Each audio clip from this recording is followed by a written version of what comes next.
Namo Vishnu Padaya Vishnu Prestaya Bhutale Srimati Bhakti Vedanta Swami Dinam Namaste Saraswati Deve Kacharine Nirvisesa Sunyavadi Vaskati Vikarine Jaya Shri Krishna Chaitanya Prabhu Nityananda Shri Advaita Gadadhar Srivasadi Gaur Bhaktivinoda Hare Krishna Krishna Krishna Hare Hare Hare Rama Hare Rama Rama Hare Hare Srimad Bhagavad Gita Grantha Raja Ki Jai. So second chapter, 17th verse. Avinasi tutad vidhi Avinasi tutad Yena sarvam idam tatam Yena sarvam idam tatam Vinasam avyayasyasya Vinasham avyayasyasya Nakaschit kartam arhati Nakaschit kartum arhati Nakaschit kartam arhati Nakaschit kartum arhati Avinasi tutad vidhi Avinashi tudadvidhi Yena sarvamidam tatam Yena sarvamidam tatam Vinasam avyayasyasya Vinashayam avyayasyasya Nakaschit kartam arhati Nakaschit kartum arhati Avinasi tutad vidhi Avinashi tudadvidhi Yena sarvamidam tatam Yena sarvamidam tatam Vinasam avyayasyasya Vinasam avyayasyasya Nakaschit kartam arhati. Nakaschit kartum arhati. Okay, you want to chant Sanskrit? Yeah. Avinasi tutadvidhi Yena sarvamidam tatam Yena sarvamidam tatam Vinasham avyayasyasya Vinasam avyayasyasya Nakaschit kartum arhati. Nakaschit arhati. Anybody else want to chant Sanskrit? Okay. Go ahead, give it a try. Asvini tu tadvithi yena sarvam idam tatam. Wait a minute. Line by line. Avinashi tu tadvithi Avinasi tutadvidhi yena sarvam idam tatam. Yena sarvamidam tatam Vinayasham Vinash. Avyayasayasva Vinasam avyayasyasya Vinasham avyayasyasya Nekaschit kautaram arthi. Nakaschit kartam arhati. You want to try it again? Okay. Wait. What do you say now? Avinashi. Avinashi tu tadvithi Avinasi tutadvidhi yena sarvam idam tatam. Yena sarvamidam tatam Vinayasham avyayasasi. Vinasam Vinasam avyayasasi. Vinasam avyayasyasya Na kaschit kautar Kartum kartum arhati. Nakaschit kartum arhati. Very good. Anybody else? Avinashi tu tadvidhi Avinashi tu tadvidhi Yena sarvam idam tatam Yena sarvam idam tatam Vinasam avyayasyasya Vinasam avyayasyasya Nakaschit kartum arhati Nakaschit kartum arhati. Nice. Again, anybody? Avinashi tu tadvidhi Avinasi tutadvidhi Yena sarvam idam tatam Yena sarvam idam tatam Vinasham avyayasyasya Vinasam avyayasyasya. Go ahead. Vinasham avyayasyasya na kaschit Vinasham avyayasya asya Yes. yasya asya avyayasya Vinasam avyayasyasya Vinasham avyayasyasya na kaschit kartum arhati. akaschit kartum arhati. Anybody else? Anybody else want to try? अविनाशी तु तद्विद्धि Avinashi tadvidhi येन सर्वम् इदं ततं येन सर्वम् idam tatam. विनाशम् अव्ययस्यास्य Vinasham avyayasyasya न कश्चित् कर्तुम् अर्हति na kaschit kartum arhati.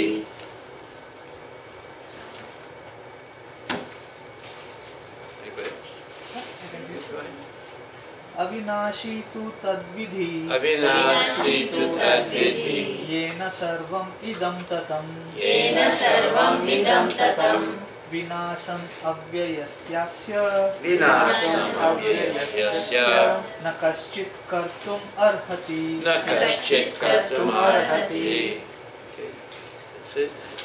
अविनाशी तु तद्विद्धि Avinashi tu tadvidhi येन सर्वम् इदं ततं yena sarvamidam tatam. विनाशम् अव्ययस्यास्य Vinasam avyayasyasya न कश्चित् कर्तुम् अर्हति na kaschit kartum arhati. Okay. Avinasi, Avinashi, imperishable. imperishable. Two, Two, but but tat, tat, that. that, Vidhi, vidhi, know it. know it, Yena, yena, by whom. by whom, Sarvam, sarvam, all of the body. all of the body, Idam, idam, this. this, Tatam, tatam, pervaded. pervaded, Vinasam, vinasham, destruction. destruction, Avyasyasya. avyayasya, I'm sorry, avyayasya, avyayasya, of the imperishable. of the imperishable, Asya, asya, of it. of it, Nakaschit, nakaschit, no one. no one, Kartum, kartum, to do. to do, Arhati, arhati, is able. is able. That which pervades the entire body you should know to be indestructible. No one is able to destroy that imperishable soul. So let's repeat.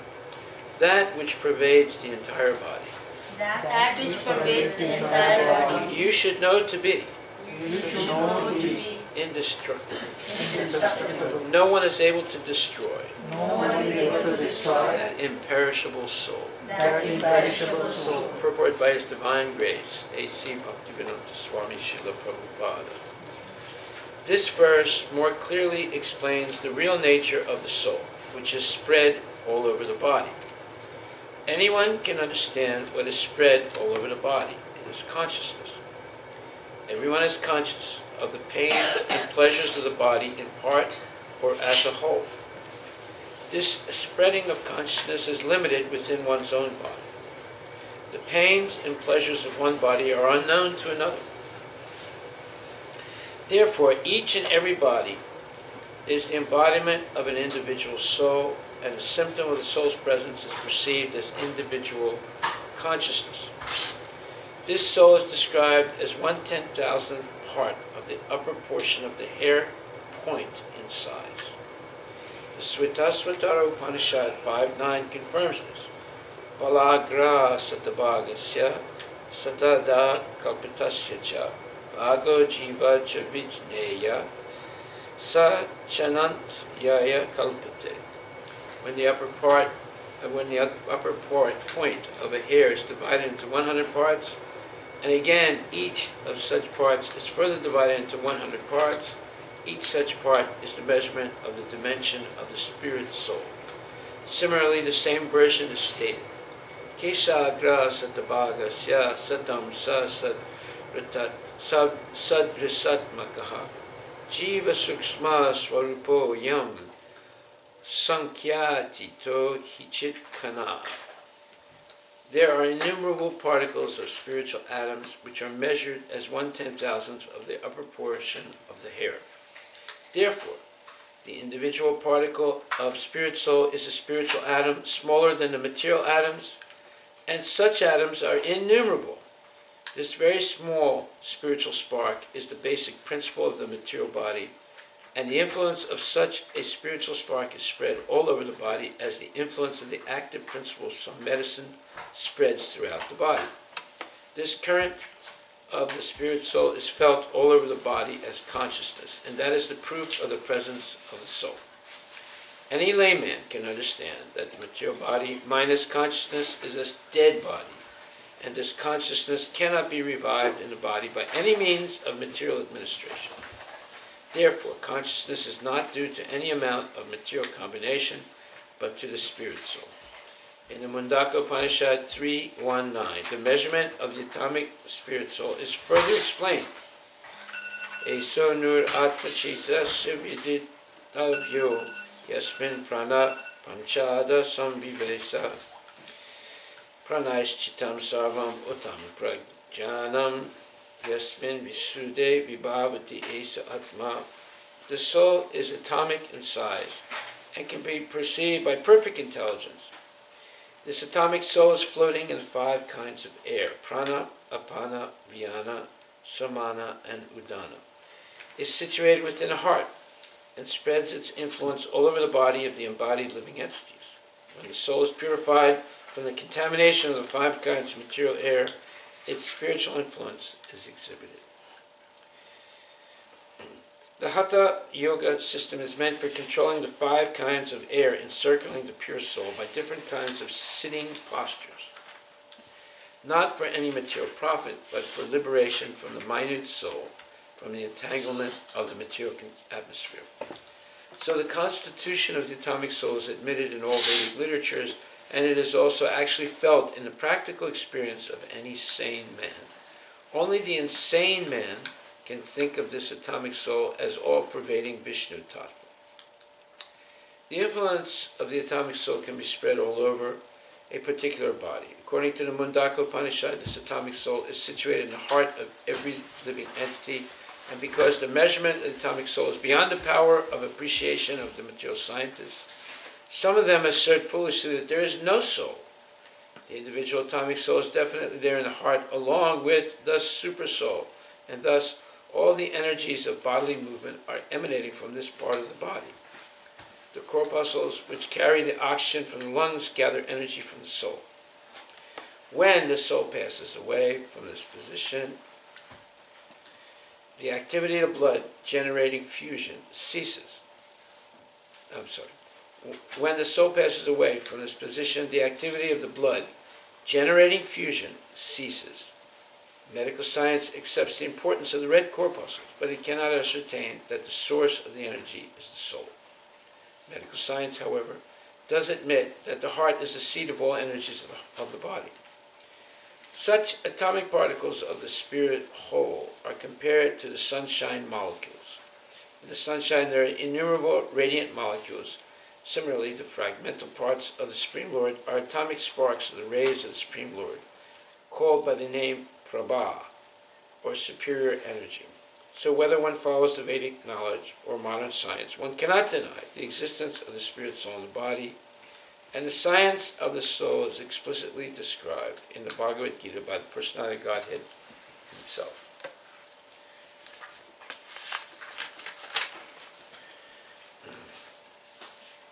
That which pervades the entire body you should know to be indestructible. No one is able to destroy that imperishable soul. So I'm just going to find something very interesting to add to this.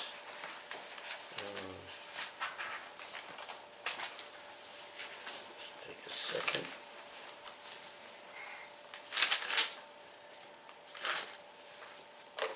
So the atomic spirit soul is smaller than an atom, and is 1/10,000. Tip of a hair. However,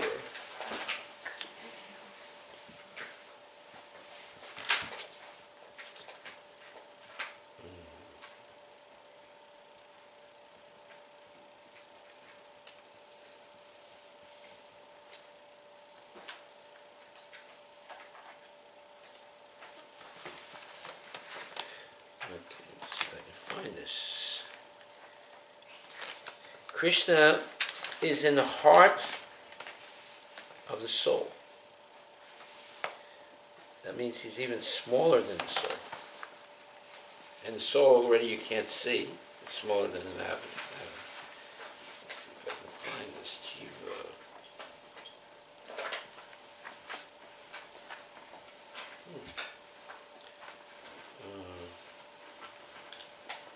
Well, I'm going to have to find this. Thought I knew where it was.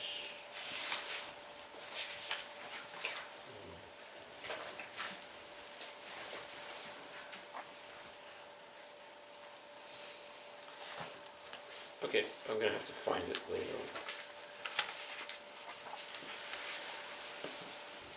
on. Okay, so, therefore, this is the reason why you can't kill the soul. You can't even see it. How are you going to kill it? You can't burn it. You can't cut it. You can't kill it. You can't dry it. So, it's impossible to, and it's also impossible to perceive it through material science using empirical means like observation and so forth. But however, you can perceive it by its effect.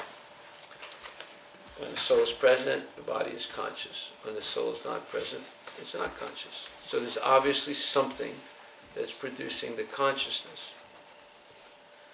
And what is this, Prabhuji? Only the insane man can think of this atomic soul as all pervading. That means that the minute soul becomes equal to Krishna, what he's talking about. Prabhu, I have a question. Yes. See, though we kind of read all these things like, the soul cannot be killed or burnt or anything, but tomorrow if we lose somebody who's very close to us, Yes. all these thoughts are not going to come at that time. We'll be so entangled in that emotion, of the loss over there. Yes. For example, if my mom's not well, and the very thought that she's unwell is only bothering me so much. Yes. Tomorrow something happens, and these kind of whatever we study, it doesn't come at that time during. Yeah. I mean, how do we train ourselves to react to it? Well, do you feel like that when you see someone you don't know die? No. Huh? Kind. Maybe I don't feel it the way I would feel for my mother, but yes, I feel sorry. Like, okay. Well, I mean, it's people dying every day, right? But you're not being affected by it. So why are you affected by a close relative dying? Because you have an attachment, and that close relative did some very nice things for you that you can never forget, obviously. And you regret not being able to see them again in their physical body. But it's very similar to a doctor. There's a difference between emotionally reacting to something and objectively looking at it. When you objectively look at something, you're not affected by it. Just like, let's say, you're in the emergency room of a hospital in a war zone, and they carry in a soldier that just had his legs blown off, right? And he's in extreme pain and screaming, and they bring him in, and the doctors look at him, and they begin to see what they can do, what they can't do for him. But you look at it, you're extremely affected, right? So the doctors are looking objectively, and you're looking emotionally. Okay? So when you develop that objectivity of understanding the difference in the soul and the body, you're no longer affected by what's happening to the body. So how do we kind of train ourselves to be so objective? Well, how does a doctor look objectively? It's years of training. But again, he's not emotionally related to any of those patients coming in, right? It was just like one more But he patient. can't be emotional. If he gets emotional, he can't deal with the emergency. You see, he's professionally trained to look at the, he knows all the muscles, he knows all the veins, he knows all the ligaments, he knows all these things. He's been studying for years and practicing for years. So when they bring in a person who has both legs blown off, that he's looking at how to save that person's life. So how do I kind of, as an individual, train myself not to be so emotionally affected with somebody very close? Well, you can still be somewhat emotionally affected, but still you have to have an overriding objective view of what's happening. Someone's leaving their body, okay? It's happening every day, all around us, right? You're not getting emotionally affected by all that dying that's going on. Right? It's only when there's a close relative that you have strong feelings for. But still, you have to be able to look objectively. Objectively, that person is not the body. And the body, is born and it begins to progress throughout life in different stages of life. And eventually the soul will leave the body. But you're learning here that the soul and the body are fundamentally different. The soul is eternal, the body is temporary. You can see the body is temporary because it's always already changing. What's the method to train yourself? Because of course, let's say my mom died, of course I'll feel sad. I mean, after knowing this stuff, Yeah, okay. But for example, I'll Let's just know say- that then. let's say you have a tennis ball, okay? Okay. And you play with it, and then it starts getting used. So you throw it away and you buy a new one, Yeah. right? Yeah. So do you feel sorry that you threw it away? No. Okay, how about some old shoes? You gonna keep them or are you gonna throw them away? No, I like new shoes. So you're not feeling any pain. They're Oh. shoes. They don't. You're not have feeling soul. emotional that you threw away the old tennis ball. No. No. It doesn't have a soul. Is it really? Wow, wait a minute. How do you know it doesn't have a soul? Tennis balls have souls. Well, first of all, Krishna is present in every atom of the universe. So there is a soul. There are many. Krishna is present in every atom of the tennis ball. Oh yeah. But at a certain point, the tennis ball starts to erode, and you can't use it anymore, so you throw it away. But in the case of a person who has a body that's no longer functional because it's too old, they're going to have to leave that body. But they don't die. It's just the body dies. Right? Yeah. So they're going to get a new body either in the spiritual world or again in the material world.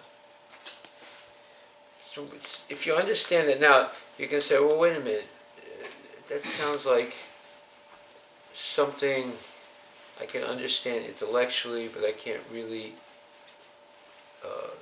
it could be false also. It could be just like a fairy tale, right? Well, the soul can't die, so then how will the person die? So. See, this is where we get confused. The real person is the soul, not the body. You are not this coat. Are you this coat? No. Okay. So if you throw the coat away, you're gonna cry? No. No. So you're not this body either. Now, it takes a long time to understand this. It's not like, okay, I understand it now. No. It's going to take a long time to understand it. But once you begin to understand it, you become, you're no longer affected by these things. Oh yeah, I had another question I was asking. Well, wait a minute, let's finish this question. Okay. Yeah. Well, I remember, when I was a newer devotee, and then people started asking me to do funerals. Right? So the first couple of times I did funerals, I was really affected by it, because I was thinking, the person is dead, they're not moving. I'm not dead. Well, the body is dead. Right. But after reading Bhagavad Gita, thinking about it, after doing, a whole bunch of funerals, I suddenly realized, wait a minute, the person's not in the body anymore. And then there's another thought that came in my mind, Let's say you know a person for many years, and you're good friends with them, and you're not afraid of them, because you always had good relationship with them. Yeah. So when they die, would there be any reason to be afraid of them? No. There'd be even less reason to be afraid. They're not even alive anymore, right? Yeah. So why do people get afraid of ghosts? And dead bodies, they don't want to see dead bodies. I don't know. Because, if the person is actually dead, then why would you be afraid of a ghost? That's true. You see? I don't know. No, but people are afraid of ghosts because the person is not dead. That's the whole point. Oh. That's the whole point. The person is actually not dead. Everybody is Only like, the body is dead. The person is still alive. And they can continue existing in a subtle body. but like, That's once what a they ghost die, is. don't they take rebirth or they just go to Krishna? No, some people don't take rebirth. They get stuck in a ghost body because they were they commit suicide or they commit some really terrible sin. Oh, They don't get another body, and they suffer terribly because they have strong material desires, but they can't satisfy the desires because they have a material body. wow. You see? So, otherwise, why would people believe in ghosts if a person is just a body and the body is dead? You know how many movies there are about ghosts, Yeah. right? And My Halloween. cousin What's brothers Halloween are all about? Crazy about. Halloween is all about ghosts, right? Dead people. But they're not dead. They don't have that body anymore, but Zombies. somehow or other they're still around. So, again, if you knew someone when they were alive and you weren't afraid of them, then why would you be afraid of them when they're dead? Well, they're still alive, like technically, because their soul. Well, yeah, but if they were not, if you had a good relationship with them while they were alive, then why would you? Oh, I mean, they can't. Why do would you be anything. afraid after they're dead? You see? Yeah. Okay. So, but there are people who are scary, right, when they're alive. And when they die, it might become a ghost, and they might try and disturb you. But then again, if you... How can they disturb No, you? they can. It can happen. Don't say it can't happen. It definitely does happen. But if you're a devotee and you chant Hare Krishna, then Krishna will protect you. Just like if there's a dangerous person that's alive, and you're always depending on Krishna, and somehow or other Krishna will protect you. And the same thing happens if that dangerous person dies and they become a ghost. I thought ghosts couldn't even touch anything here. They can't even open windows. No, they can spook you. They can spook you. Oh, that's true. As long as you have a weak mind, they can spook you and you forget Krishna. They can See, come people in. get scared. Like, let's say you're watching a ghost movie, right? And it's a really scary ghost movie, right? So all of a sudden you get the pillow and put it over your head. You don't want to see it anymore. That happens all the time. Sometimes people have heart attacks watching ghost movies because they get so involved in it that they get frightened. So you see, all this, you're actually living in your mind most of the time. And if you have mistaken ideas in your mind, then you get confused in life. So when you read Bhagavad Gita, it's to eliminate all those mistaken ideas. The real person is not the body, it's the soul. And the real nature of the soul is Anandamaya Abhyasat, it's full of bliss. That's the real nature. Now, if you see people full of misery, it's because they're totally in ignorance. And they always have problems in their life. Right? Because they're totally in ignorance. So, therefore, it's important to read Bhagavad Gita and think about it and take it seriously, because it can eliminate all that ignorance. And then when you eliminate all that ignorance, the mental images in your mind become Krishna conscious. But if you don't get rid of that ignorance, then you can have many negative imagery, and a lot of negative imagery in the mind, and therefore you always, are in trouble, and you misinterpret things. So, there, like a lot of kids, they say, "Oh, tell a scary story. Tell a scary story." Right? Yeah. So sometimes, you tell a really scary story, they start crying and they get really scared. You say, These kids were asking me to, and then I told this story, like this Bloody Mary ghost thing is going around, like they say it's true, it killed 16 kids in a mansion or something. well, see, this is called entertainment. People, pay to get scared. You ever go to the, what do you call it? What's the name of the house? Haunted house? Haunted house. Haunted house. You ever go to a haunted house? Yeah, No. many times. Did you get scared? Yeah. Yeah. See, people pay for it. I was shaking when I came out. Yeah, people pay for it. They pay to get scared. My cousin brother made me to. So, does it make sense? Pay to get scared? You can stay home and get Pay. scared. Yeah. My dad said, like, you're paying to, like, on roller coasters, he said you're paying to put, like, tension in your mind. You're paying for those Well, roller coasters. you can to say, put, like, if roller coaster's going off, everything's nice and quiet. And it starts coming down, people start screaming, ah!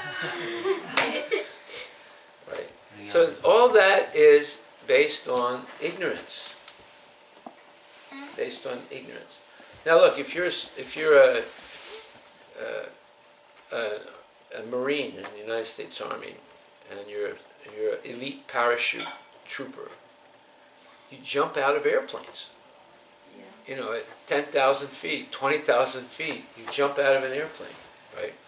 Do you think it's easy to jump out of an airplane? No. A lot of people, when they go up the first time, it's their turn to jump, they don't want to jump, they get too scared. When they look down, they just get scared. And the airplane's going, the airplane's going 50 miles an hour, 100 miles an hour in the air, and you're 20,000 feet up in the air. I was just like 10 feet up in the air, and then there was like a trampoline on the bottom, and then I got scared. And I So went the back down question is, how can they jump out of the airplane with a at parachute. 10,000 feet? It's training. They get trained. And eventually it's just a normal thing to jump out of an airplane. I mean, you would never jump out of an airplane, would you? By the way, they open the door of the airplane. And they're standing there with an open door. Wouldn't like the wind come in and then the plane? So many things can happen. It's extremely dangerous. And sometimes they have to jump out at night. In wartime, they jump out at night. And you don't know where you're going to land. Sometimes you'll land in a tree, you can choke to death, right? Or sometimes the parachute doesn't open. Sometimes two parachutes collide. A lot of things can happen, but they've been trained. They've been trained to do it, and they do it.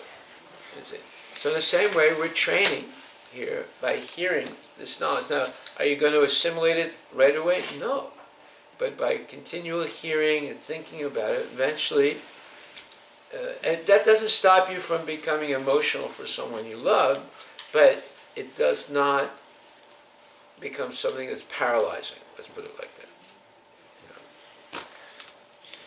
Okay. So, we'll read number 18.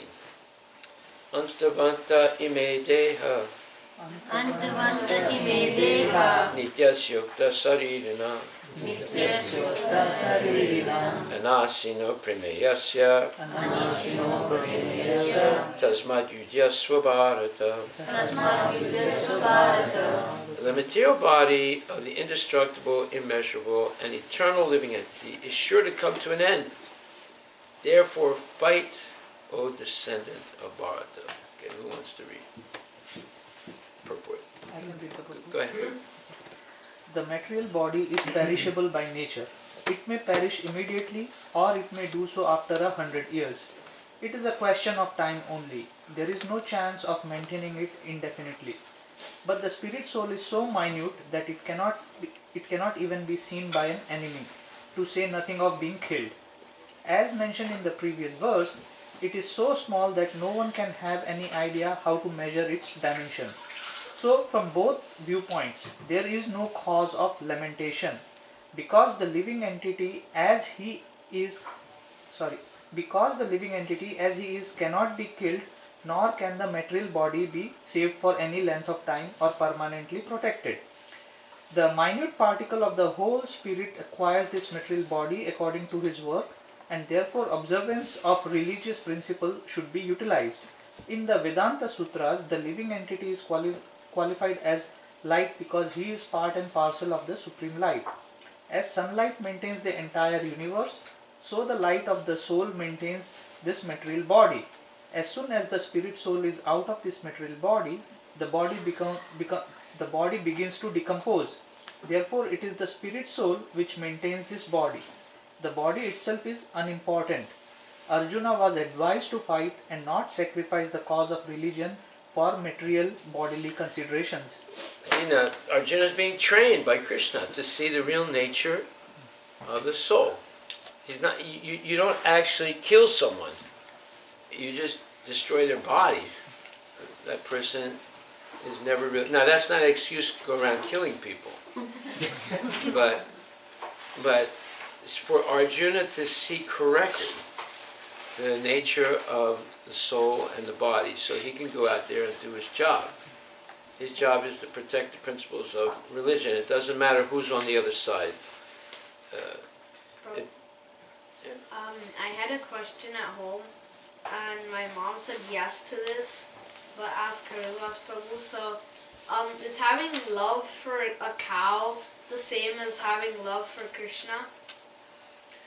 Well, when you love something that's in relationship to Krishna, it's the same. Wow. So, like, do you love Govardhan? Yes. I like cows. Do you love prasadam?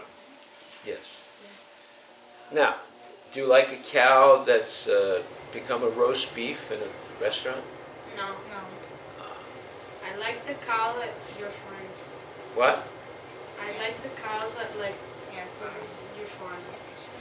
Yeah, because there's a relationship to Krishna. Why? Because we're protecting the cow. Cow is like our mother or our father, and we're protecting them to the best of our ability. And we never send them to a slaughterhouse or anything like that. And we're using their milk in the service of Krishna. Right? We are. Yeah, we're offering the milk to Krishna. Right? Yeah. I hope your mom is doing that too, right? Of course. Yeah. I do. She's not offering it to the wall, right? So you see, anything in relationship to Krishna is like Krishna, because it's in relationship. Like Tulsi is intimate devotee of Krishna. Hare Krishna mantra is non-different than Krishna, and so forth. So if you love Krishna, you also will love anything in relationship to Krishna. So loving your cows, I'm loving Krishna? While you're loving something that's in relationship to Krishna. Now, like for example, let's say there's a picture of you when you were 1 year old. Right? So, if you look at yourself when you were 1 year old, you just look at it. But when your mom looks at it, it's different. Yeah. Because she loves you, so she also loves that picture of you when you were 1 year old. Even though your body is different now. Yeah. You see? It's a relationship to the person or the thing that you love. So in that way, it becomes very dear. Understand? Okay. So if the cow is used, let's say, in the service of Krishna, right, then you love Krishna, you love the cow also. But the same thing, like if there's a, like Bhagavad Gita, we love Bhagavad Gita because it's all about Krishna. That's it. And we love Hare Krishna mantra because it's not different than Krishna. Okay? But let's say there's a person who hates Krishna. Do you love them? No. Well, actually you do. Because that person's in ignorance, but they are part and parcel of Krishna, and Krishna's in their heart. Let's say like my best friend hates Krishna. Yeah. I mean, is that like a sin to be his friend? Is that what? Like a sin to be his friend? A sin to what? To be friends with him. Oh, with someone who hates Krishna. Well, if he's constantly insulting Krishna, then you would give up his association.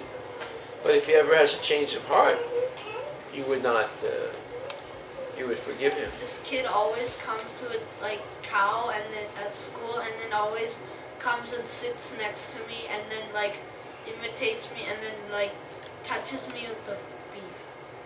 With what? With beef? Like yeah, he takes the cow and then he like puts it on my jacket. Oh, did you tell your teachers? No. Well, that's your mistake. Did you tell your mother? What he's doing is becoming a bully. Bullying is Bully? bullying is not allowed anymore in public schools. And in fact, it's a serious offense. He's my friend and he's really smart in class, but he just like I love cow and you're weird because you don't eat. Anyway, he's bullying you, so you should report him. Okay. No, because if you tolerate such behavior, then you are facilitating him. What's that? Facilitating him is you're permitting him to get away with it, so he'll do it more and more. It's not, how can it be friendship if he knows you are a devotee, you don't eat meat, and he comes and he taunts you, tries to touch you with a piece of meat? You see? Yeah. So, your duty is to report him, and he should stop that, Okay. right? Yeah. Because one day he might force you to eat the meat. He might I'm try not to- gonna do that. Well, no, but see, you don't understand. A bully is a person who likes to give trouble to others. And if they get away with it, they become more aggressive as time goes on. Right. So you say he's my friend. How can he be a friend if he's doing something like that? He's actually bullying you. So you should report him, and he should be disciplined by the school and warned not to do that again. Never listens. Even one person reported No, him. no, wait a minute. You can't say he never listens, because if he doesn't listen to the people in the school, but I'm telling you, bullying is a serious thing nowadays in public schools, in any school. It's a serious thing. And if a person is a bully, they will be severely, if the school has responsible managers, they would severely warn him and his parents. It's a very bad habit, and it's progressive. It gets worse and worse as long as they can get away with it. So you're a facilitator. You're facilitating him to become more and more aggressive. You understand? All right, so Will we read, someone reading the purport? 218. I actually read it, Prabhuji. You want me to read again? No, okay. So you see, Krishna is training Arjuna to be objective. When you're objective, you no longer look at things emotionally. What is Arjuna's problem?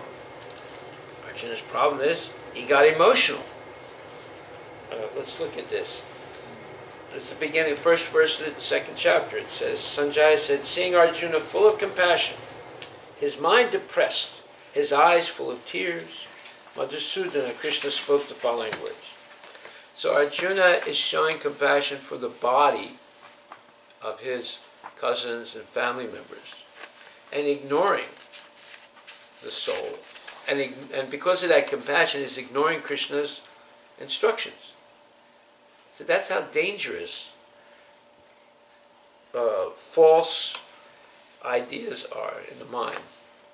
They can stop you from serving Krishna. And all due to bodily attachment and sense gratification.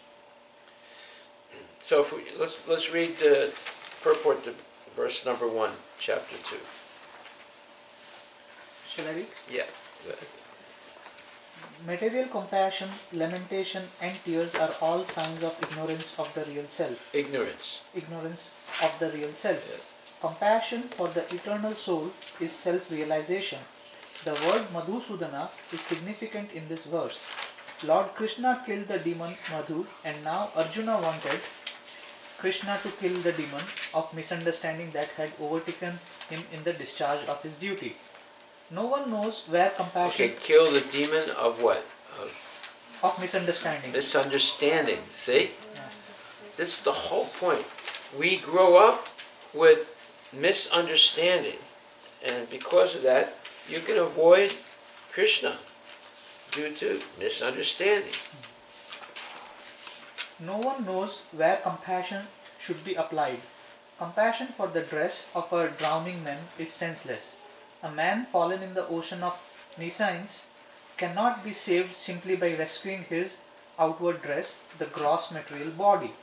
One who does not know this and laments for the outward dress is called a Sudra, or one who laments unnecessarily. Arjuna was a Kshatriya, and this conduct was not expected from him. Lord Krishna, however, can dissipate the lamentation of the ignorant man, and for this purpose the Bhagavad Gita was sung by him.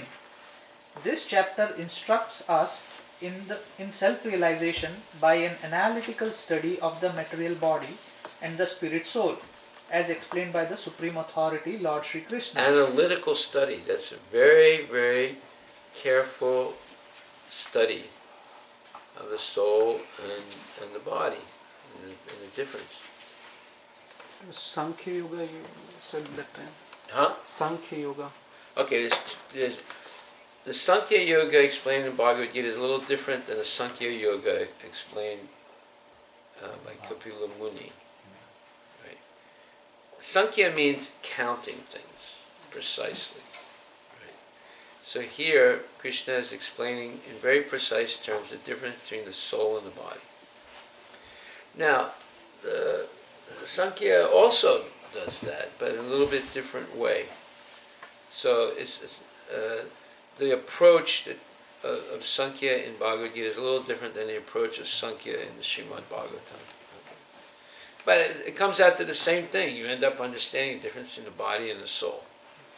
Now, when you understand that difference, then you don't get emotional like Arjuna about doing your duty. See?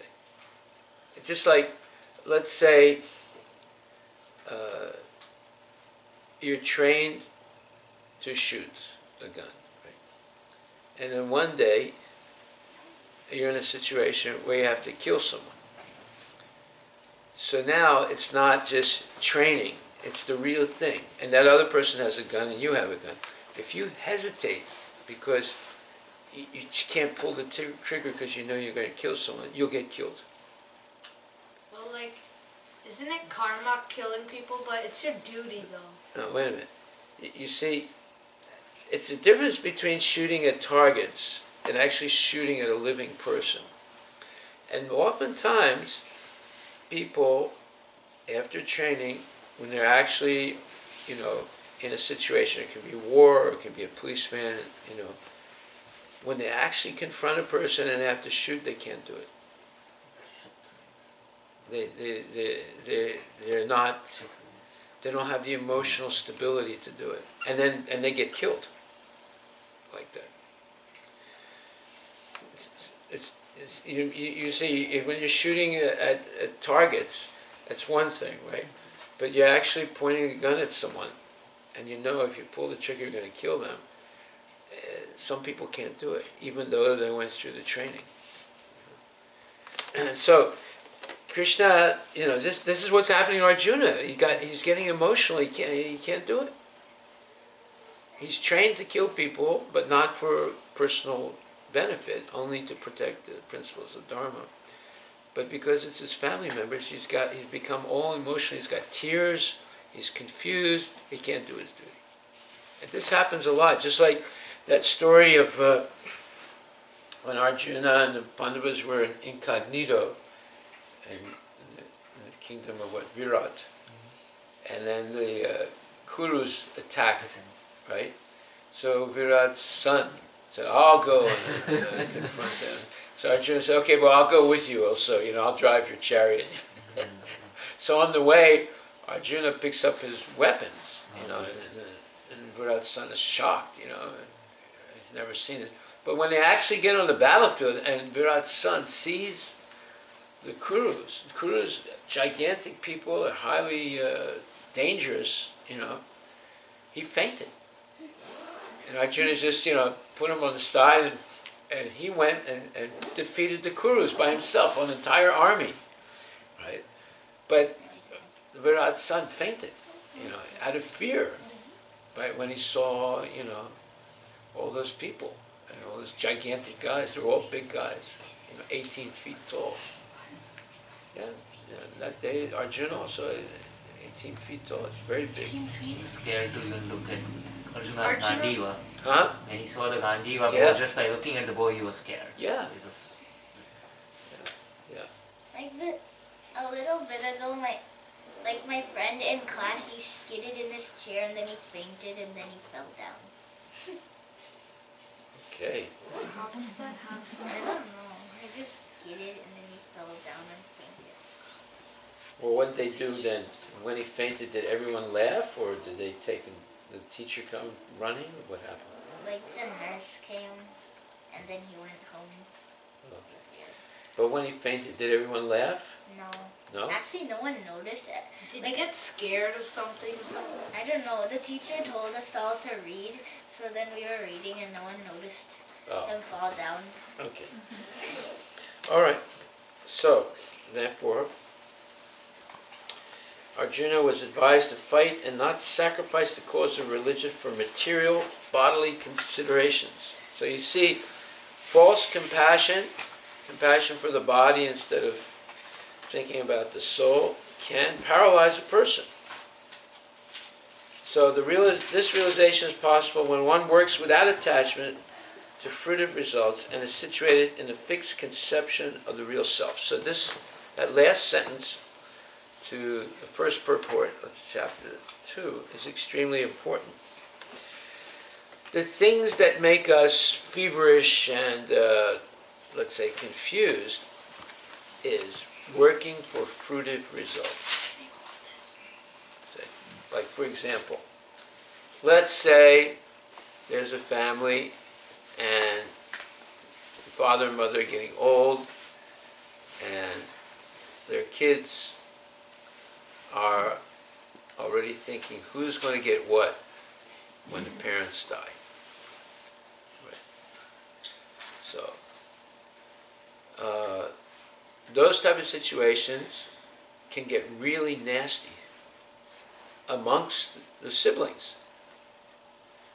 Right. And why are they getting nasty? Because they're attached to the results. They're attached to the fruitive results. There's nothing more nasty than a family feud over the assets of the parents. Maybe not all families are like that, but many end up in situations like that. So whenever there is the realization, this chapter instructs us in self-realization by an analytical study of the material body and the spirit soul, as explained by the Supreme Authority, Lord Sri Krishna. This realization or self-realization is possible when one works without attachment to fruitive results and is situated in a fixed conception of the real self. So this is the whole theme of this chapter. So, who works without attachment for fruitive results? You know anybody? Sannyasi. Do you know some sannyasis like that? Huh? So, very few people, right? And maybe no sannyasis. Maybe just simple people. I mean, I'm not sure, you know. So, this is a big thing. It's not easy to work without attachment to fruitive results. Is it like a sin to like, let's say I do it when I was little, in Anand Mela there You're was not little anymore? when I was like 5, Yeah. there were the Anand Mela dance performances, and then I always expected a gift out of them. And then Did you get one? yeah, all the time because I cried for them. And then isn't that like That's sin? called being attached to the fruitive result. Is that sinful? Like expecting, like let's say I always go to my friends' birthday parties. Most of the times I'm like, oh my god, what's the return goodie bag? Return gift or something. I'm like, when I hear there's none, I get mad. So you Isn't that go, a sin? you go to the birthday party of someone else expecting to get a gift. Is that right? What is it called? Birthday party. Goodie bag. Goodie bag, Return like gift. return gift or something. Okay. So, and if you don't get a return gift, you feel really sad. Okay. I don't So do that now. that is working for the fruitive results. Is that a sin? No, it's well. Let's understand what a sin is. A sin is doing something that purposely doesn't give pleasure to Krishna. Okay. Now, when you feel bad because you didn't get a goodie bag, you are not doing something good to yourself. And it's going to lead to sin. The sin will be you get angry and then do something. Oh, do something bad. Yes. Oh. See? So that's why it says here that one should work without desire for fruitive results. Right? There are many verses now in the second chapter that are going to say that. Because if you have attachment, just like you have attachment to the goodie bag, you don't get it, then you might do something after that. Not having that, Cry. well, you cry. No, you can do more things. Sometimes kids get so frustrated they kill themselves. Sometimes they try and kill someone else or hurt someone else, right? Let's say somebody did get a goodie bag, but you didn't. That's sad. No, but you see, because you have a fruitive result, is not a fruitive desire is not necessarily a sin, but it can lead to sinful activity. And greed, like. Yeah. No, if you get frustrated, like you go 10 birthday parties in a row and 10 times you don't get a goodie bag, then in the future you'll get greedy due to your frustration. And then you won't want to give anything to anybody. So probably I have a question. Yes. So fruitive results means it can be a relative term, right? So fruit means how do you perceive it as a goal, end goal, or what, the outcome of whatever we are doing, right? Well, it's like this. You expect to get something for doing something. Right. That's something you expect to get is called a fruitive desire. Correct. Yeah. Okay. So this is a relative term, right? So everybody has. So if you look at the material perspective, Well, it's a okay, generic term. It's a general principle. correct. But I'm saying it person to person is different, right? So for example, as a material person, let's say take my example. If I'm doing hard work at my company or something, so get to promotion or something like that. That's Yes. kind of a fruitive result. We can categorize that as a Yeah. fruitive result. Yes. Devotees, let's say, doing a lot of sincerely worship to Krishna, let's say, we might be expecting more mercy from Krishna back or something like that. So he is also heading towards some goal in his endeavor, right? So as I'm heading towards some endeavor of getting promoted into my organization or something else, like a Yes. material goal, Yes. he might have a spiritual returns or spiritual expectation. So how do you categorize this? How do you differentiate this from? It's usually, that's called pratista. You want to have recognition. You want to be honored. So what does it say? That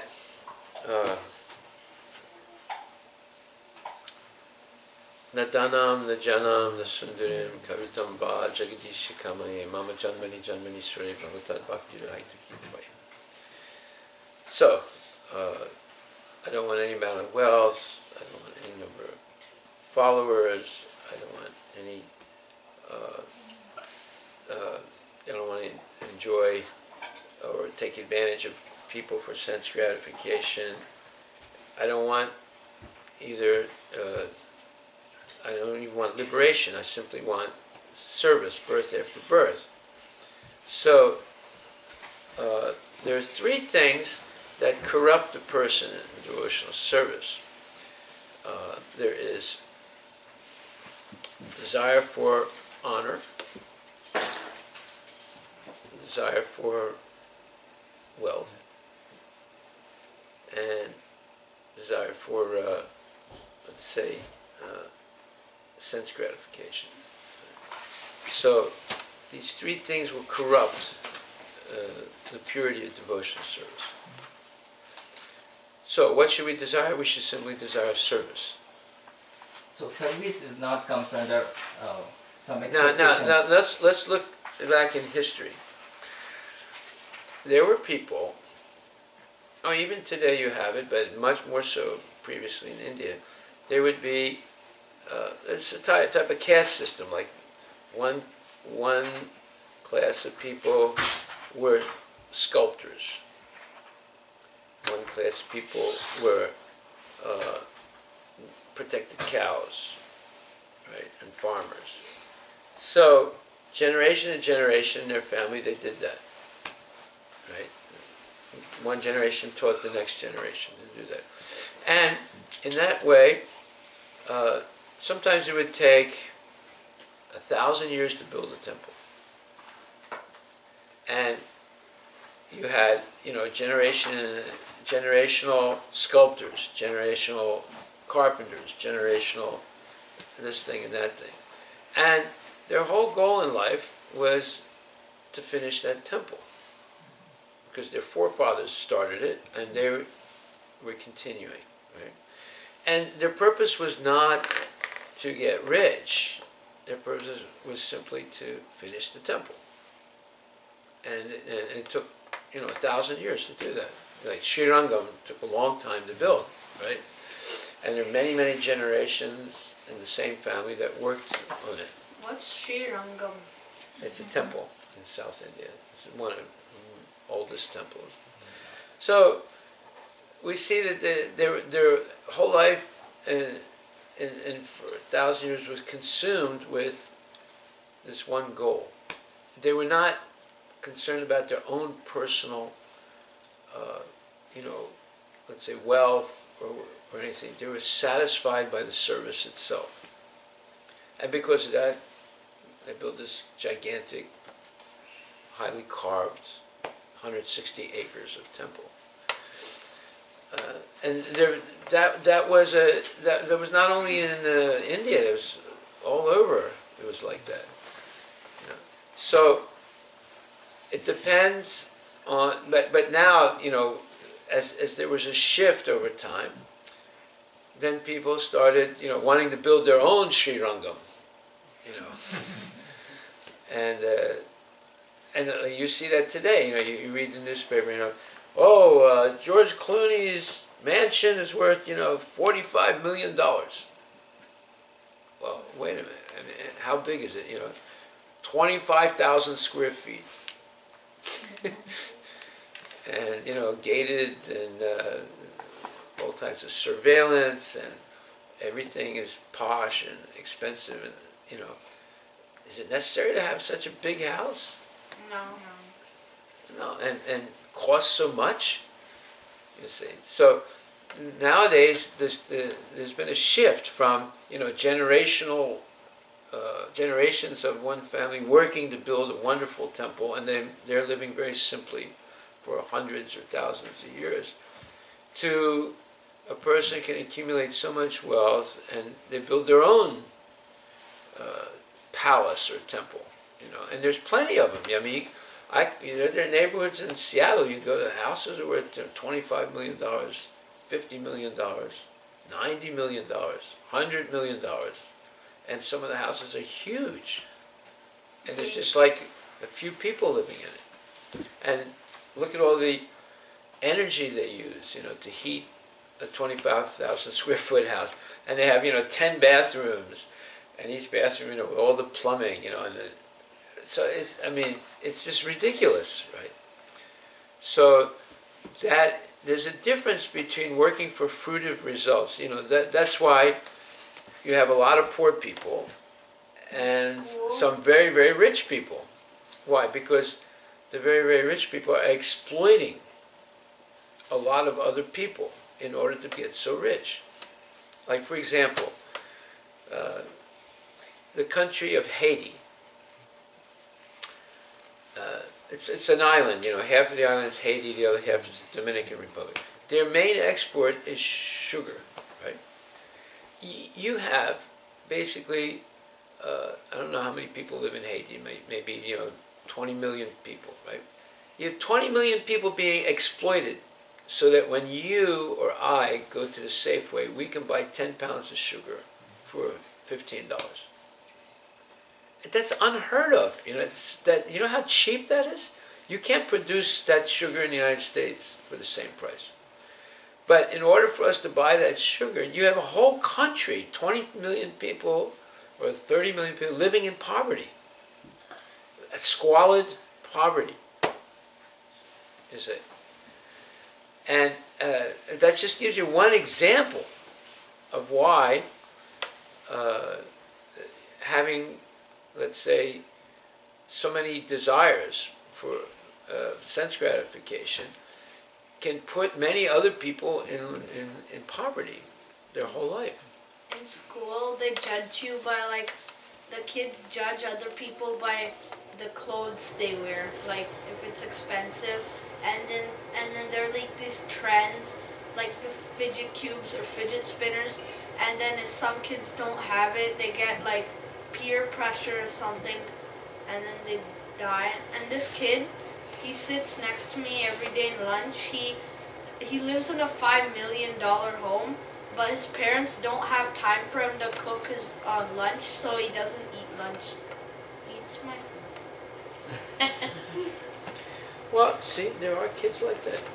They're coming from poor families. He lives in a $5 million house. Oh, so what? How come he doesn't have food? No, his parents don't have time to cook. His parents Oh, don't I have see. time Why to cook. doesn't he buy lunch? Why doesn't he buy lunch? He has $300, but he says school lunch is bad. But your lunch is good. Yeah, it's prasad. It's good. Well, you're doing a good service. No, but actually what you're talking about is peer pressure. Peer pressure. Yes. So the peer pressure, this is what happens when you have materialistic schools. There's tremendous peer pressure for material goals in the form of clothing, jewelry. Toys. When I got to high school, I went to a very exclusive high school. It was no longer, what kind of spinner you have, it was what kind of car you have. Huh? In high school? Yeah, kids were driving in high school with Mercedes and BMWs and Corvettes and, and if you didn't have a nice car, like you were dirt.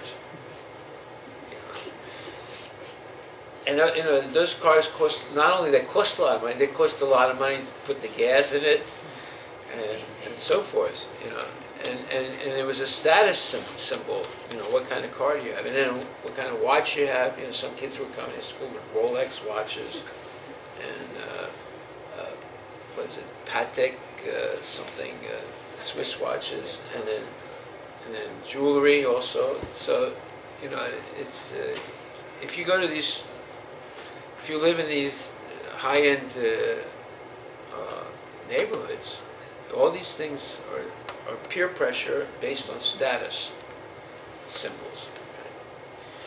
Okay, so, yeah, what I was looking for is in the 8th chapter, 9th verse, and it says, the living entity is 1/10,000th part of the tip of a hair. But the Lord is so inconceivably small that he enters into the heart of that particle. Now you can't, the soul is already smaller than an atom. We can't even see an atom. The soul is smaller than that. But Paramatma, right, is so inconceivably small that he enters into the heart of this particle.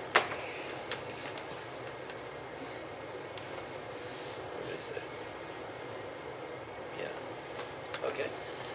So we're dealing with things that are impossible for the scientists to see. Therefore, they say it's fairy tales, it doesn't exist. But it's not. Because when the soul leaves the body, the body's dead. When the soul's in the body's alive. So obviously, you can understand the existence of the soul by the symptom of consciousness.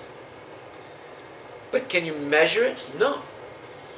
Can you sort of capture it and put it in a bottle? No. You know why? Because it could permeate the bottle. It could go through the bottle. It's smaller than the matrix of the glass. So it's impossible to capture the soul. Therefore, when Socrates was asked to drink poison, he agreed. And they said, well, is there anything you want? He said, no. He said, you might kill my body, he said, but you're not going to kill me. You'll never catch me. And he knew that he's not the body, he's the soul. You can't catch the soul. You can't even see it. Now imagine Paramatma. So we're training ourselves now by reading Bhagavad Gita to understand the real nature of life. But if someone's a bully and trying to put meat on your shoulder, or if someone is so I got a bigger spinner than you, there's no possibility at all of overcoming the illusion of material life. This is what's wrong with bad association. In bad association, you ignore all of this and you get caught up with spinners and cars and clothes and things like that. And you waste your whole life thinking about those things. Okay, so next, 19. Ya inam viti hantaram yaschainam manyate hatam uboto nabijanito nayam antina hanyate. Neither he who thinks the living entity is a slayer, nor he who thinks it slain is in knowledge. For the self slays not, nor is slain. Okay. So, who wants to read? This is difficult to understand. What? This is very difficult to Because there's a lot of sibilants in Yeah. this verse. You know what a sibilant is? Lot of? Sibilance. Sibilant. Slays, self, slain, Slayer, slain, slave, slain. sounds. Yeah. Can I read? Okay, can you read sibilance? How do you spell it, Praveen? S-I-B-L-E-N-T-S. Neither Yeah, go ahead, Alicia. Start. entity is a slayer, Start. nor who he who thinks he is slain is knowledge for the self slays, nor not slain. No, wait a minute, he wanted to read, go ahead. Wait, the translation or the first word? Read the verse first, yeah, the translation. Okay. Neither he who thinks the living entity, the slayer, nor he who thinks it slain is in knowledge, for the self slays not, nor is slain.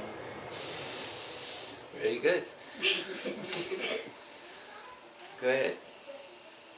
When an embodied living entity is hurt by fatal weapons, it is to be known that the living entity within the body is not killed.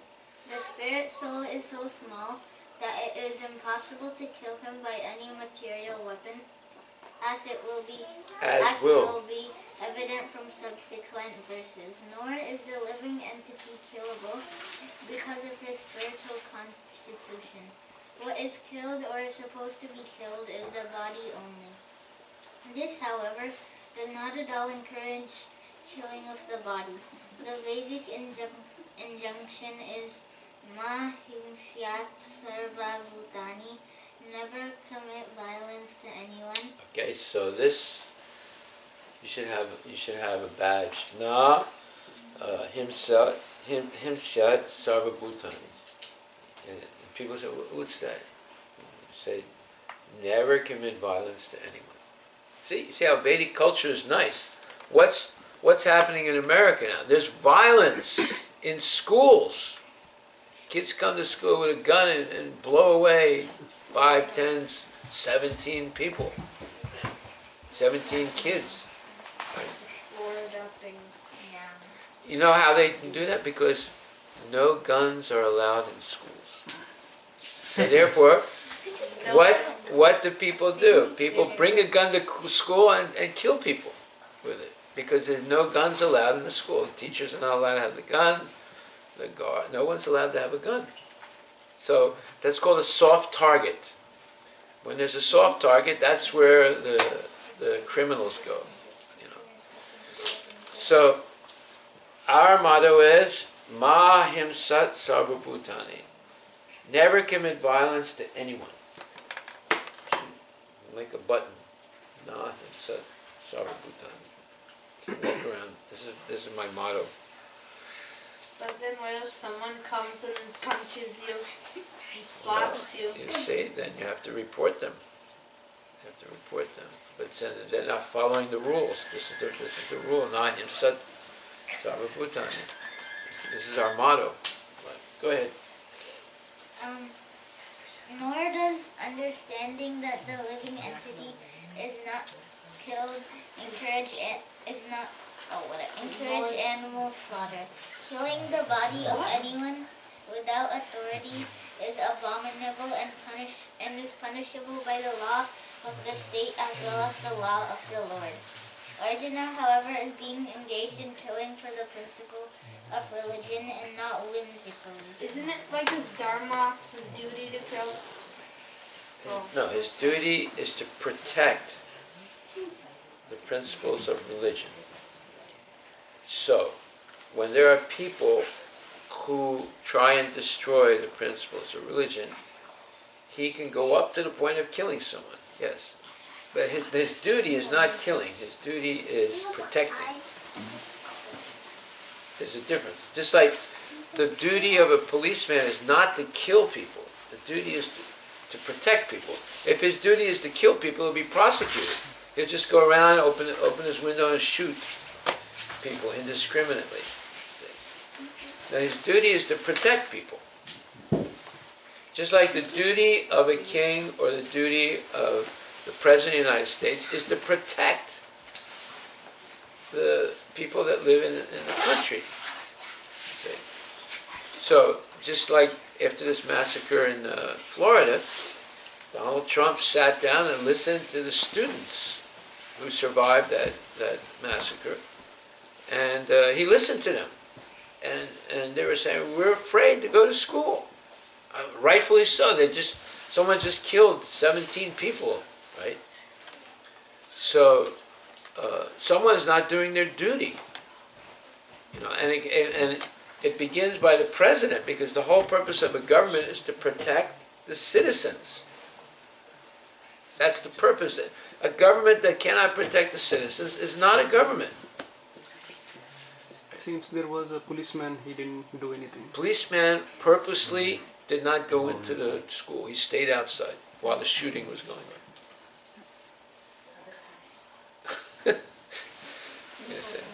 And the school principal said, well, we have police, we have nonsense. It is all nonsense. They're just talking nonsense. Policeman stayed outside. He didn't go inside during the shooting. What kind of policeman is that? That's like Virat's son. Yes, that is when I was thinking.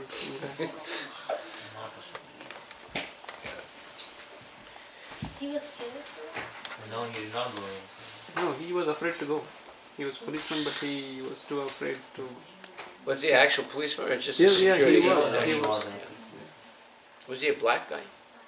I don't know. I just heard the news that there was. Okay, so this point here is that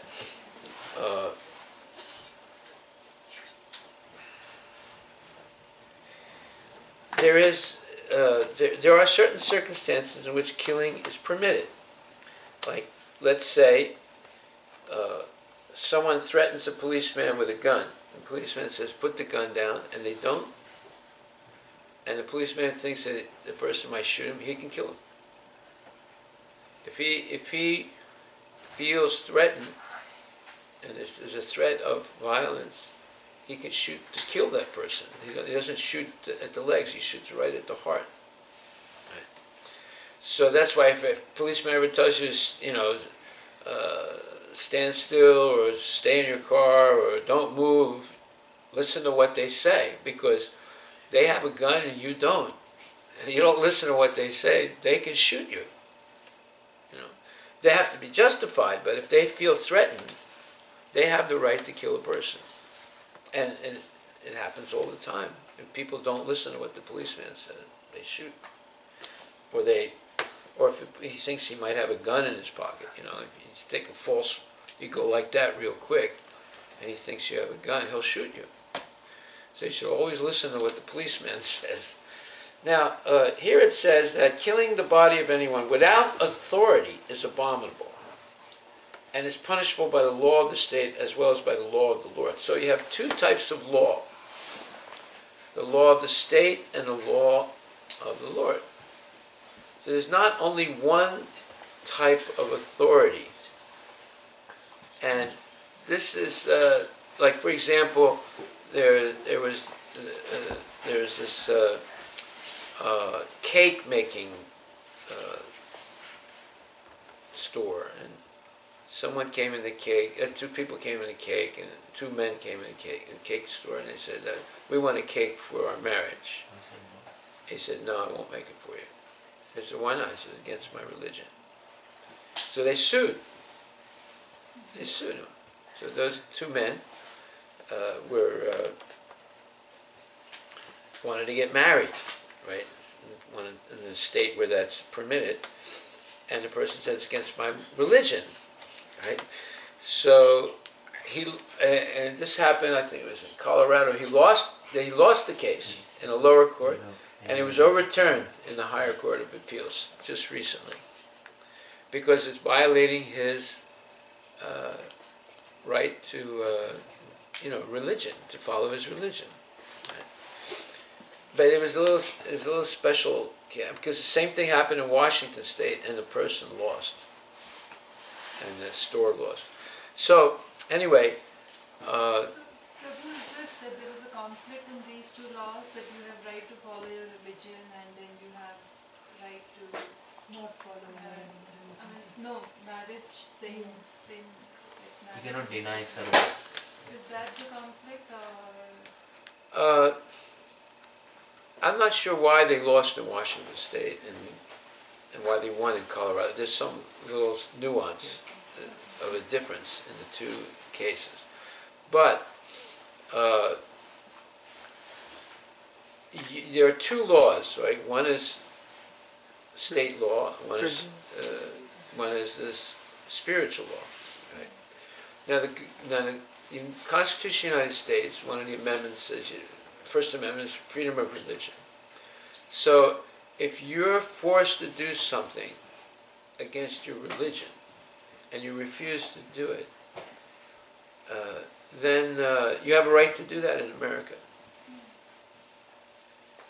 So, but some people are not allowed to do it. Like, for example, if a doctor is trained, right, and someone comes in who's an atheist, and it's a heart attack, and he asks the person, "Are you an atheist?" He said, "Yes." "Oh, then I'm not going to treat you." he would be prosecuted because he has an oath. There's a third authority. He has an oath. It's called a Hippocratic oath, in which he must not do harm to anyone.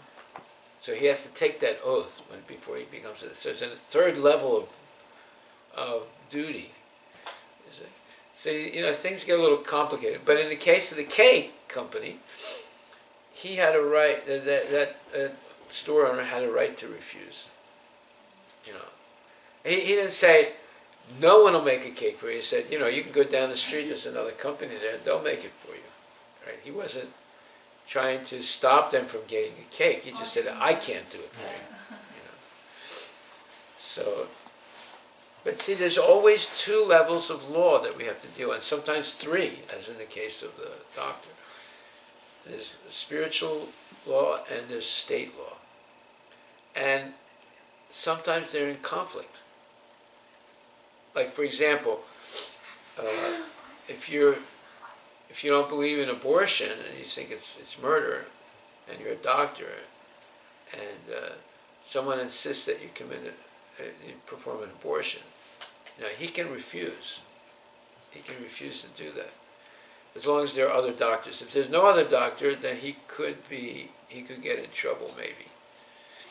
So, you see, it gets very tricky when you're dealing with people in positions of, professional positions, and then they're asked to do something that's against their religious principle. And then here it says that Arjuna, however, is being engaged in killing for the principle of religion and not whimsically. Now, this is like a red flag, because, a Muslim, when they declare jihad, they're killing on the principle of religion, right? So how do we understand now? So let's say someone's a jihadi in America, and he puts a bomb in a public place and blows up, 15 people, kills 15 people. And they take him to court and he says, "I was simply following my religion, and there's freedom of religion in America, and, there's a declaration of jihad by my imam, and therefore I haven't done anything wrong. You can't, your law, my law supersedes your law." So the question here becomes more complicated again, because from the spiritual point of view, at least as far as the Vedas go, you're not allowed to kill people who are not your equal. Like, you can't, like Arjuna is not allowed to kill someone who's not a fighter, who's not been trained in Vedic arts of fighting. He can only kill people who've been trained and who are more or less equal to him. You see? So, but here, if they're misinterpreting Islam and the Quran to think that you can put a bomb in a public place and blow people up indiscriminately. People have no, they're no training at all, and they're just going about their ordinary business, buying vegetables. All of a sudden you ignite the bomb and then 50 people die. Is that legal according to the Quran? And my understanding is not. That's not legal, because you're not fighting with equals. But at least according to the Vedas, it's not permitted. So it gets very complicated. You know, you have to get into interpretation of the Quran, right? And the problem has always been false teachers to misinterpret things, and it leads people to commit serious sinful activities, thinking that they're right. So you see, there's two laws. Here's talking about killing for the principle of religion. Now this is a serious issue because many people will argue against it, that you can kill on the principle of religion. But if you understand what the Vedic religious principles are as far as permitting killing, and that's explained here in chapter 1, we already read it, where it gives the specific conditions in which killing is permitted.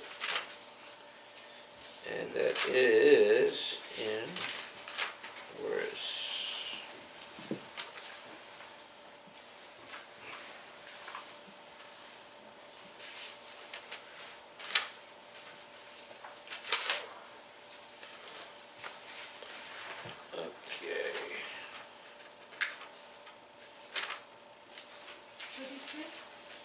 Sin will overcome us if we slay such aggressors. Is that? Yeah, okay. There are 6 kinds of aggressors. Yes, exactly right. Okay, read it. According to Vedic translation, sin will overcome us if we slay such aggressors. Therefore, it is not proper for us to kill the sons of Dhritarashtra and our friends. What should we gain, O Krishna, husband of the goddess of fortune, and how could we be happy by killing our own kinsmen? According to Vedic injunctions, there are 6 kinds of aggressors. A poison giver, one who sets fire to the house, one who attacks with deadly weapons, one who plunders riches, one who occupies another's land, and one who kidnaps a wife. Such aggressors are at once to be killed, and no sin is incurred. At once, meaning right away. Are at once to be killed, and no sin is incurred by killing such aggressors. Such killing of aggressors is quite befitting any ordinary man, but Arjuna was not an ordinary person. He was saintly by character, and therefore he wanted to deal with them in saintliness. This kind of saintliness, however, is not for a Kshatriya. Although a responsible man in the administration of the state is required to be saintly, he should not be cowardly. For example, Lord Rama was so saintly that people even now are anxious to live in the kingdom of Lord Rama. But Lord Rama never showed any cowardice. Ravana was an aggressor against Rama because Ravana kidnapped Rama's wife Sita, but Lord Rama gave him sufficient lessons, unparalleled in the history of the world. In Arjuna's case, however, one should consider the special type of aggressors, namely his own grandfather, own teacher, friends, sons, grandsons, etc. Because of them, Arjuna thought that he should not take the severe steps necessary against ordinary aggressors. Besides that, saintly persons are advised to forgive. Such injunctions for saintly persons are more important than any political emergency. Arjuna considered that rather than kill his own kinsmen for political reasons, it would be better to forgive them on grounds of religion and saintly behavior. He did not therefore consider such killing profitable simply for the matter of temporary bodily happiness. After all, kingdoms and the pleasures derived therefrom are not permanent. So why should he risk his life and eternal salvation by killing his own kinsmen? Arjuna's addressing of Krishna as Madhava, or the husband of the goddess of fortune, is also significant in this connection. He wanted to point out to Krishna that as the husband of the goddess of fortune, he should not induce Arjuna to take up a matter which would ultimately bring about misfortune. Krishna, however, never brings misfortune to anyone, to say nothing of his devotees. Okay, so now we have a real dilemma here. That is that Arjuna is a saintly person, and saintly persons are supposed to forgive.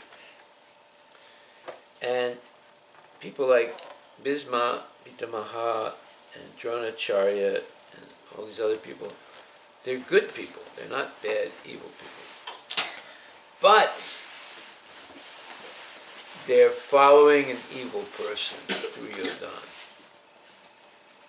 So even though they are good people, they are destined to be killed because they're following an evil person. Now, Arjuna should be forgiving, but he wants to forgive them due to cowardice, not purely saintly reasons. He's a saintly person, but in this case, he's using that saintliness to act like a coward. And ultimately not listen to Krishna's order. So this is a complicated situation. And also, everything was done to avoid the fight. This is after exhausting every possibility to avoid this fight. And Krishna is giving the order. So Krishna's order is above all other considerations. That doesn't stop Arjuna from being a saintly person. That doesn't mean that Bhisma is an evil person or Duryodhana. But you see, there are certain situations where there's a no-no. You should never follow an evil person, even if you're a saint, because you will go down with that person. 2, that we should, as saintly people, be forgiving and not unnecessarily cause harm. But there are sometimes situations where violence is necessary. That's what Bhagavad Gita is saying here. Sometimes there are situations where violence is necessary. But who can determine that? That's why we're reading Bhagavad Gita. We can see, after exhausting every possible way to avoid a fight, if people refuse to be reasonable, then there might be no other choice than to fight. But you should try and avoid it as much as possible. But sometimes fighting is necessary, and Prabhupada says that in the first chapter. Sometimes fighting is necessary. Bhagavad Gita was spoken by Krishna to show that fighting in certain circumstances is necessary. See? And then there are 6 reasons why, 6 types of aggressors that should be killed right away. So, when they cheated in the game of dice and then tried to defile Draupadi, that was, a reason to fight right there. Then they cheated the Pandavas out of their kingdom. That's another reason to fight. They put fire on their house. They tried to burn them down, right? Even the poison was given to Bhima. Poison. Bhima. All the reasons for that. They attacked with deadly weapons, when they were in the kingdom of Virat. So many reasons. All 6 of them are there. One question, Prabhuji. Yeah. How do we ascertain that if we are trying to avoid a confrontation, are we trying to avoid it from a forgiving point of view, or are we trying to avoid it from a cowardice point of view? Well, let me give you an example. Let's say you were not married. Someone insulted you. Or someone might have hit you. You could forgive them. But let's say you're married, right? And someone hits your wife. Can you forgive them? Or can you do nothing? Let's put it like that. Can you do nothing? On the plea that you're a saintly person. No, you can't. Because your duty is to protect your family. Dharma is to protect us. If someone hits you, you can forgive them. right away, and you should. You can also protect yourself, but see, there's a difference between protecting yourself and being, the other person's an aggressor, and you're simply protecting yourself. Right? Just like there was a 84-year-old man, this is in England. He was trained in World War II. World War II, the Korean War. He was a highly trained soldier, right? Now he's 84 years old. So he's walking down the street and he sees some man aggressing a woman, a young girl. So he tells him to back off, and the man doesn't. And then he uses his training that he learned, 50 years before, and he subdues the guy. The guy was a young guy, a big guy. He subdued him because he's trained, a soldier, right? And then the other guy, runs away. Right? And he got into the news, right? Because he was trained and he knew what to do, even though he's so old, right? So, and why? Why? Because he saw a young girl being aggressed by a man. So this is an example where violence sometimes is necessary. And he had the training, he knew what to do, so he did it. But my question was, my question was more in terms of so you are trying to avoid a confrontation.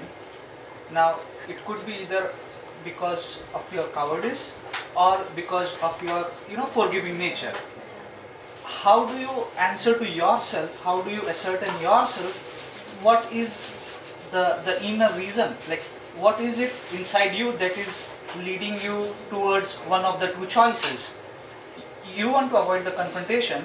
Now how do you answer it to yourself that why are you avoiding that confrontation? Is it because you are genuinely forgiving, or is it there is a shade of cowardice, and am I trying to cover that cowardice with that forgiving nature or with that forgiving mindset? So how do you answer to yourself? Like, how do you know yourself there, who truly you are in that situation? Well, Prabhupada said, if you can avoid a fight, do it at all cost. At all cost. All cost. And there's a verse that supports that. Tate nukam paratam sasamik samano gunjan evad makritam vipakam hitvak vapuvir vidadam namaste jive to yo mukti pade sadayabak. So let's take a look, 12th chapter, 13th and 14th verse.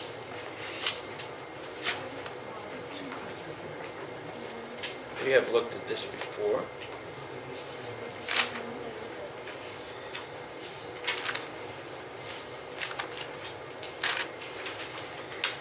Okay, so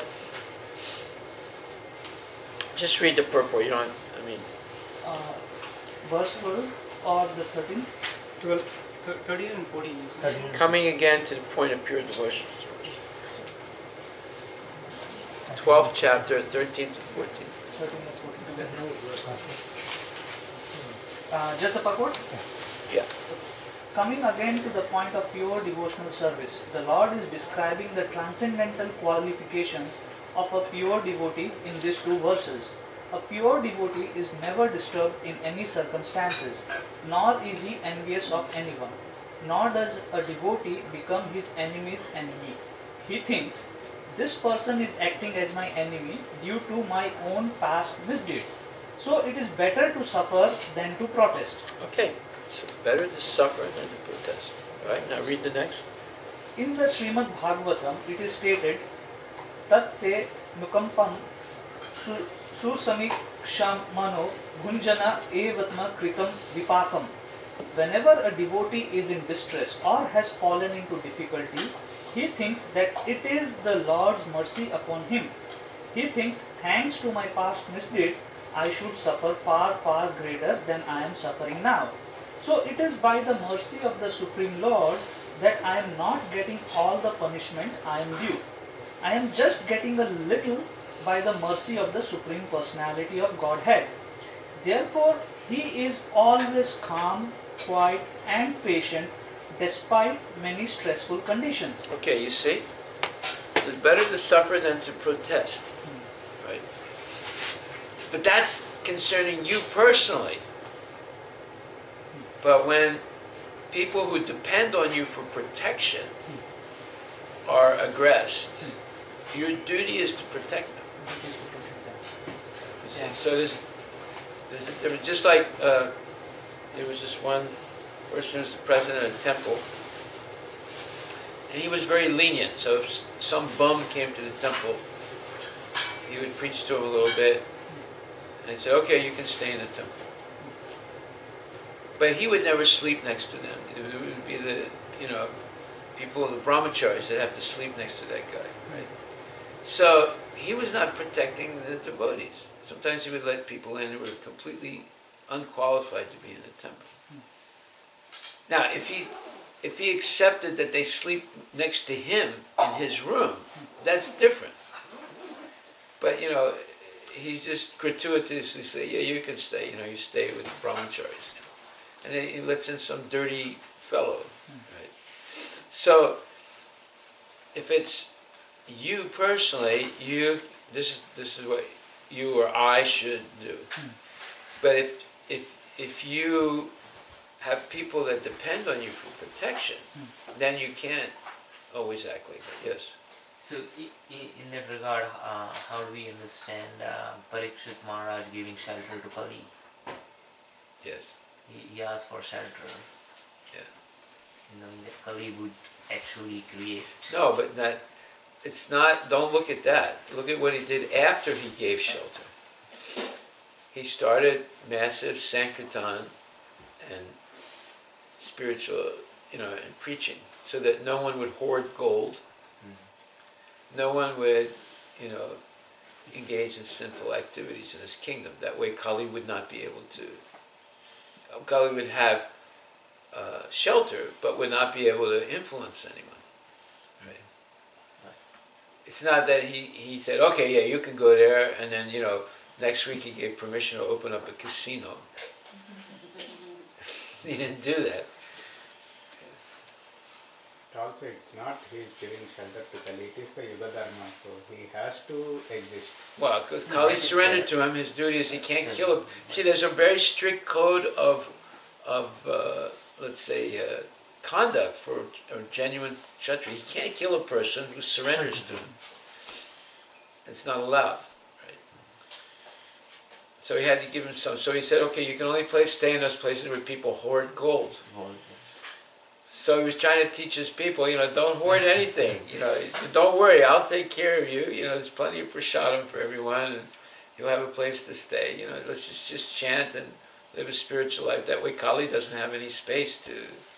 But as soon as someone starts to hide gold, right? Like in India, gold is a really big thing, right? Yeah. And that's why there's so much fighting going on all the time. Because they hoard gold. And then when you hoard gold, then there's, gambling, intoxication, all the other things, all the sinful activities take place. Better not to have gold.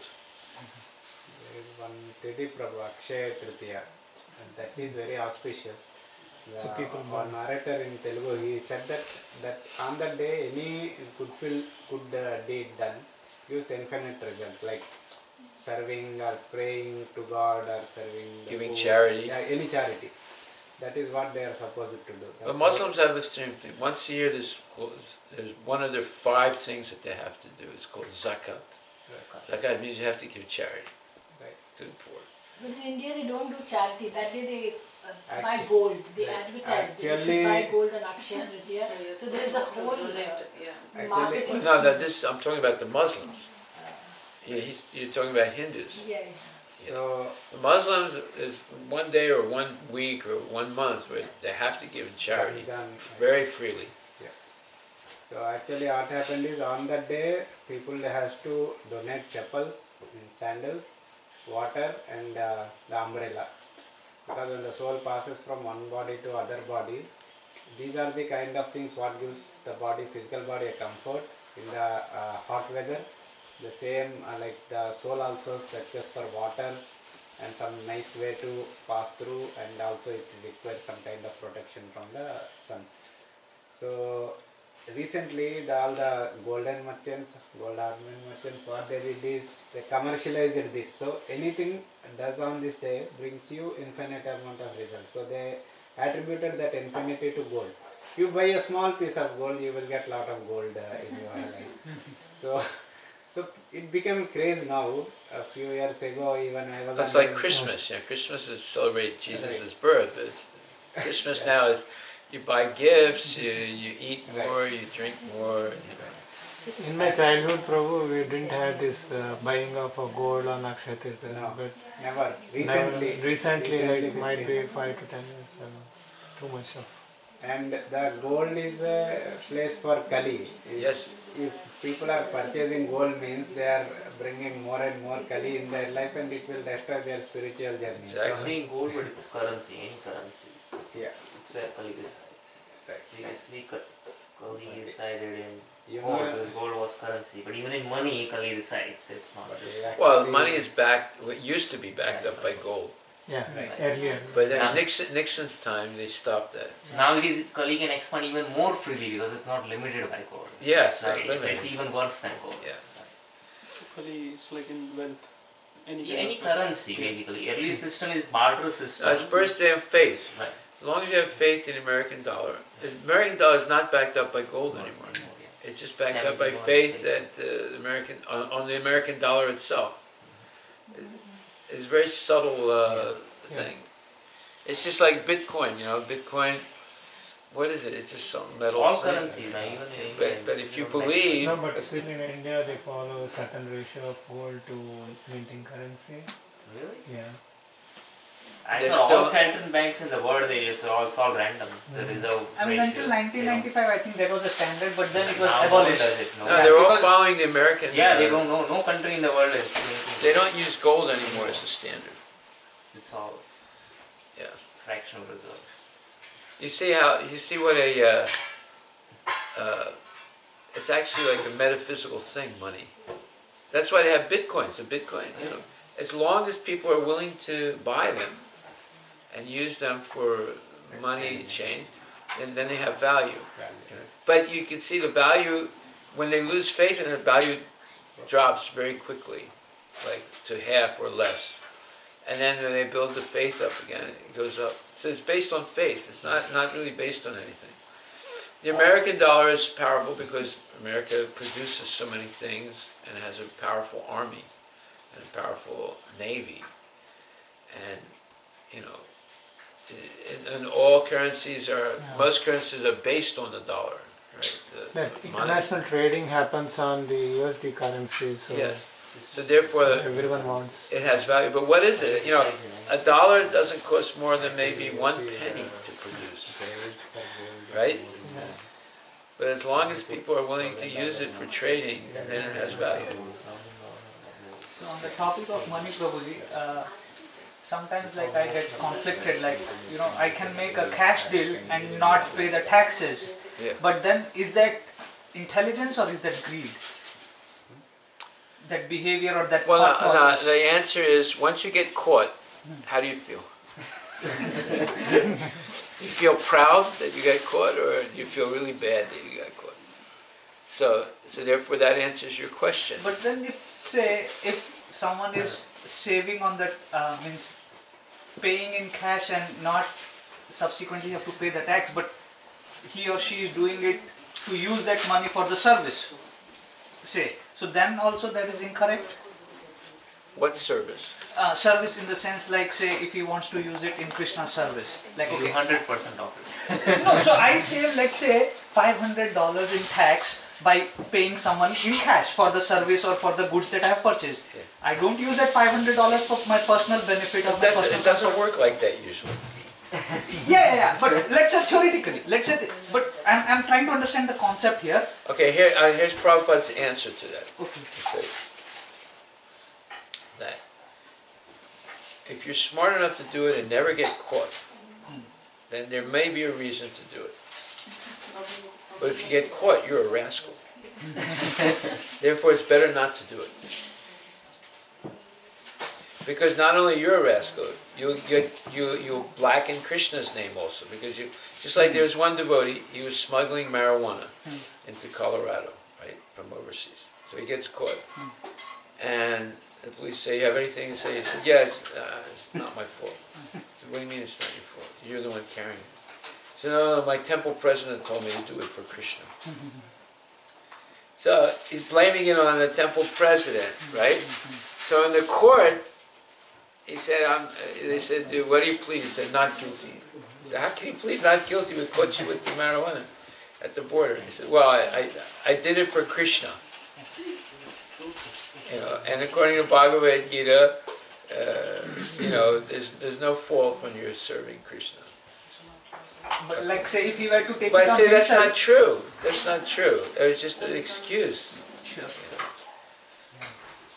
You know. So you can't blame it on Krishna. I mean, Absolutely, yeah. I mean that defeats the purpose. I mean, in the first place, like why no, you the are thing doing- is, if you get caught, then you're a rascal. If you're smart enough to get away with it every time, never get caught, and you actually do give the money to Krishna, then there might be a reason to say, So then okay. you are saying might, meaning it's still gray area. Well, who can get away with things all Yeah. the time? No one can get away with Yeah. it. So it's better not to do it, because you'll be a rascal. Yeah. No, but in the first place, will Krishna accept it? I mean, I am thinking like that. No, there are examples where it was accepted. There's Sri Rangam temple when they built, there was one of the That was Sri Rangam was one place. Was Yamunacharya hired dacoits Dacoits to to- extort people. people money and pocket money. And but after he built the temple, he killed the Killed all the dacoits because they would have continued, and there was no need for it after that. And then Sri Ram Das in Bhadrachalam, he also, you know, cheated the government. Yeah. And they put him in jail, but eventually Rama and Rama and Lakshmana came Lakshmana in came in the and, you know, dream paid of off his the- debt. Yes. Yeah. But, you know, we should, Yeah. you know, Yeah. not emulate that. Yes. Isn't it they were great devotees, so they could get away with it? And Krishna would accept what they did, but not us. There was a guy, there's a Fijian temple in Tukwila. So one guy cheated the government $300,000 to build the temple. He got caught, right? So everyone turned against him, even the people in the temple. He was the president of the temple. They turned against him, threw him out of the temple, and he went through, you know, a lot of difficult times. And he spoils the name of the temple also, as you said. Yeah. And also maybe Here like also it in will. Huh? In US also there was some guy from South India. So he said he bought a land and he's constructing a temple. It was all fake, but he just took money, and then he was caught by FBI. It seems like he was doing money laundering and other things like that. Right. Just doing bad things. But Our in that much point case, is he don't do it. Don't do it. Yes. That's the guidance. That's the rule. Thank you. But in that case, he is fooling God itself, right? He is not preparing the Yeah, God. yeah. So it's altogether. He gives an example. One time he and a disciple were entering India. It's a long time ago, and the disciple had a tape recorder. So at that time, you know, Indian immigration people and the customs people were very strict. You know, Electronics. tape recorders, anything Western.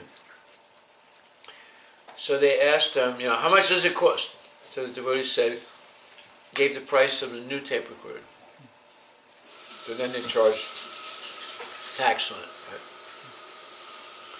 So later Prabhupada said he didn't have to say that it was a new tape recorder. He said it was unnecessary to say it was a new one. He could have said, you know, and I don't think it was a new one.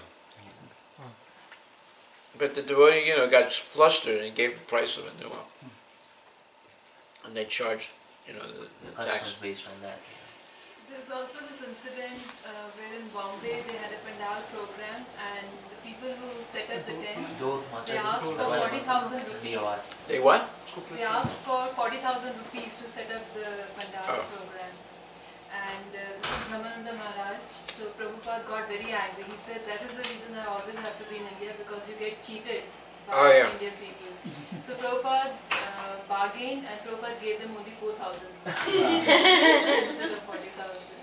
4,000. Yeah.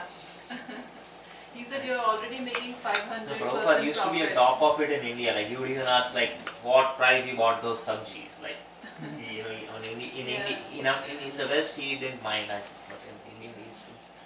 So he even like probably he only gave one example, like somebody like getting a check versus mailing it. Like he said, okay, if you will go from your place to drop the check in the bank by auto rickshaw or something, like it will cost this much. Rickshaw costs 3 rupees. Yeah, Sending it by mail cost a rupee and a half. yeah. So to it's- save that rupee and a half, he took the check back and he mailed it to the bank.